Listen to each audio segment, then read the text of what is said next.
Alright people, what's up everyone, and welcome to another reaction video for today. I'm getting real serious because this is a serious topic, okay? This is the Cocaine Bear. That's right, we got a trailer for a movie. It's called Cocaine Bear. Looked great. Didn't really know it was based on a true story. I want to say I did hear it at one point because I knew that movie was coming. But then I totally forgot, I guess, when the trailer came out, because that actually surprised me. I was like, true story? Like, what? Not really exactly, though, because the true story seems like it's just there was a bear, cocaine did get ingested in some form, and that's about all. The words cocaine and bear are true. Maybe not exactly what happened in the trailer, which is fine. Hey, that's fine. You know, you have a funny story about a bear that did cocaine. You know, got a runny nose. Excuse me. Anyway, this is the curious case of Pablo EskoBear, which is, I guess, the name they gave him, the cocaine bear. So I thought that'd be fun to like find out what the true story is. This is from Today I Found Out. So today, I guess I found out about the cocaine bear. Yeah, 1080p. I don't know why the fuck it was on 480. Let's get to it. Link in the description. You want to watch yourself with this guy ruining it.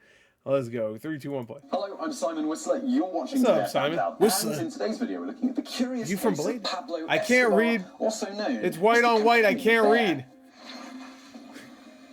Those are two different things, I'll say. There's white on white, and I can't read.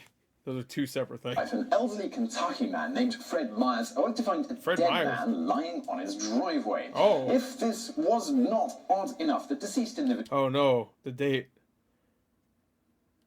It's like the number 26. Shut up! I have a thing that beeps all the time. Was wearing Fred Myers, isn't that a fucking...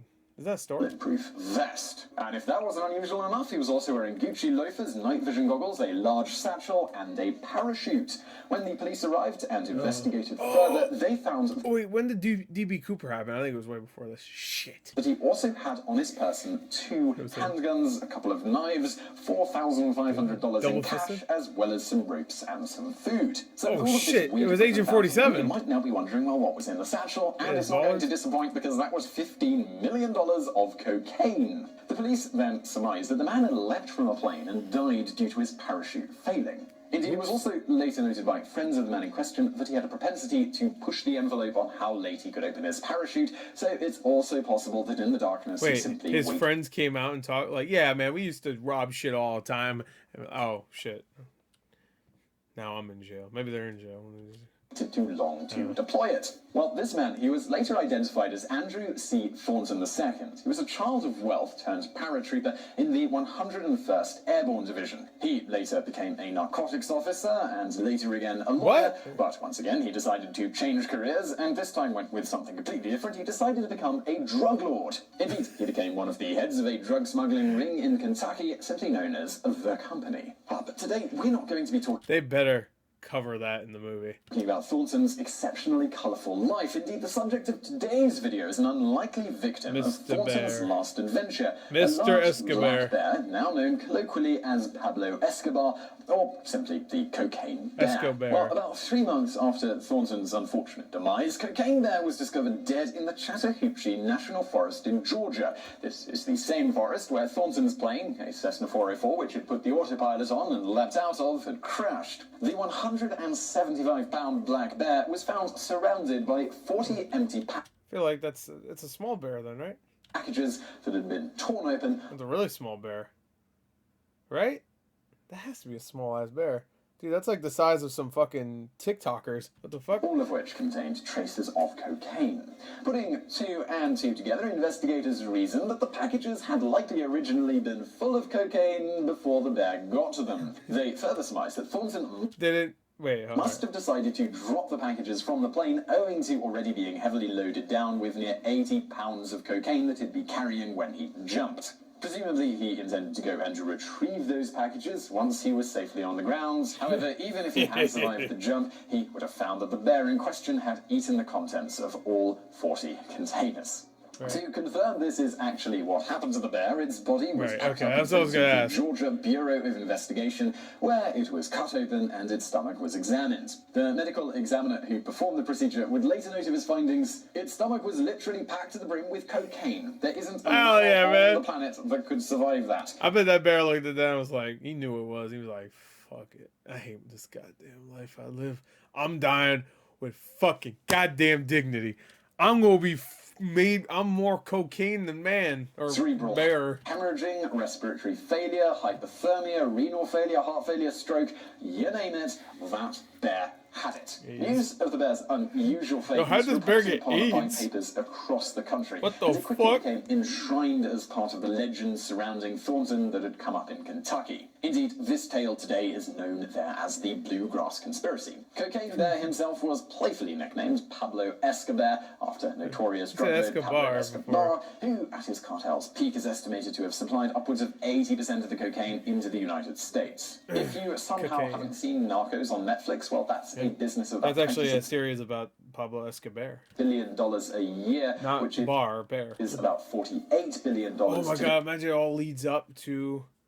Okay, I never watched Narcos. Maybe did it ever lead up to them finding Escobar and he was on the throne, the drug throne? Day when you consider inflation. Sick. Now, this might have been the end for Cocaine Bear. He could have just become a little footnote in history, but there was an entity called Kentucky for Kentucky, and in 2015, they decided that the bear was a part of the state's cherished history, and they endeavored to track down what had happened to his body. What they discovered was that after overdosing on enough cocaine to kill an elephant, Pablo Escobar went on quite the Dude, he was dead and he was still moving? Legend. They found that the aforementioned medical examiner for the Georgia Still Bureau of walking, Investigation opted to gift the body to an unnamed friend who was a taxidermist on the side. Dude, I'm getting Man in Cave vibes from this. Well, this friend, once he got the bear, he had it stuffed, and then he gave it away to the Chattahoochee River National Chattahoochee Area. They put it on display in their visitor centre. Now, unfortunately for them, a forest fire in the early 1990s prompted staff to temporarily relocate Cocaine Bear to a storage facility in Dalton for his own safety. However, he was only in storage for a month before someone decided to steal his body and sell it to a pawn shop. And then, apparently, in a story that didn't already have enough That's twist... pretty much what happened in Man in Hole. I said cave, right? I think it was Man in Hole. Or was it Man in Cave? The Internet Story video I'm talking about. The bear was then sold to country musician Waylon Jennings, who in turn then gave it to a friend who lived in Las Vegas, one Ron Thompson, a man who was known for helping the wealthy have a good time while in Sin City. Oh no, what did he do? What did he do? The Pablo. Funnily enough, is rumoured to have been an associate of Andrew Thornton during his drug running days, then put the bear on display in his giant mansion until 2009 when he passed away. So we could even say that even in death, Cocaine Bear knew how to party, spending about a decade living in an obscenely large Vegas mansion owned by a man who made a living satisfying the vices of the rich and famous who came to town. But this is not the end of Cocaine Bear's story. After Thompson died, he, along with most of Thompson's other possessions, they went up for auction. At this auction, now we must ask, well, who bought Cocaine Bear? Well, you'd be very surprised. According Donald Trump. A manifest from the He has it. An elderly Chinese man purchased him for the princely sum of $200. I was close. This man, Zhu Tang, then put the bear on display in his traditional Chinese merchant shop because his wife said she didn't want it around the house. Indeed, we actually have a quote from his wife here. Fuck her. I couldn't have it. It scared me. I made him take it to the store. Now, what? A bit more. What the fuck is information from this? Tang. Take you to the store. His wife says that her husband was always buying random stuff that she really Random? didn't like, but he had a particular fondness for that bear. Yeah. All of that being said, in 2012, when Cocaine Tang bear. died, his wife, despite selling off the business, actually kept the bear for reasons that are not publicly known. So now we come back to Kentucky for Kentucky, who managed to track the bear down and informed her of its storied history and place among the pantheon of Kentucky folk heroes. Now, at this point, Mrs. Tang simply told them that they could have the animal for the cost of shipping because she just wanted it out of the house. Kentucky for Kentucky accepted her offer, and this put an end to Cocaine Bear's adventures. So while you might be wondering, well, what is you don't know that. For now. It's also been 4 years since this video, so he might have went on so many adventures. Cocaine Bear up to today? Well, he's the chief attraction in Kentucky for Kentucky's Fun Mall and can be found where I have a feeling, they're so happy this movie's coming out. If this movie is like a success in any way, Dude, they're gonna get so many people coming to see Cocaine Bear. It's just a little bear, stuffed little bear. Trucker cap and a small sign around his neck featuring a brief recap of his story, as well as a stark warning that states, "Don't do drugs or you'll end up dead and maybe stuffed like a poor Cocaine Bear." Seems likely. So I really hope you found that video interesting. Well, you can do drugs, just don't do so much drugs. No, don't do drugs. Kids, don't do drugs. Don't do drugs. Only the good ones. Like cocaine, do that. No, I'm just kidding. Don't do drugs. Don't do drugs. Thumbs up button below. Do not forget to subscribe and check out some other videos from the archives over there on the right. Okay. And as always, thanks for watching. I'm sorry, what? The bear who fought in World War II? That must be Pablo EskoBear's great-grandfather. Because bears don't live that long, right? So, what is the average length of a bear's life, actually? I don't know. I'm assuming. Let me see. Bear lifespan. 20 to 30. That's a brown bear. Yeah, I'm assuming Pablo EskoBear is a brown bear. So I don't think he's a panda. So that'd be pretty great if he was.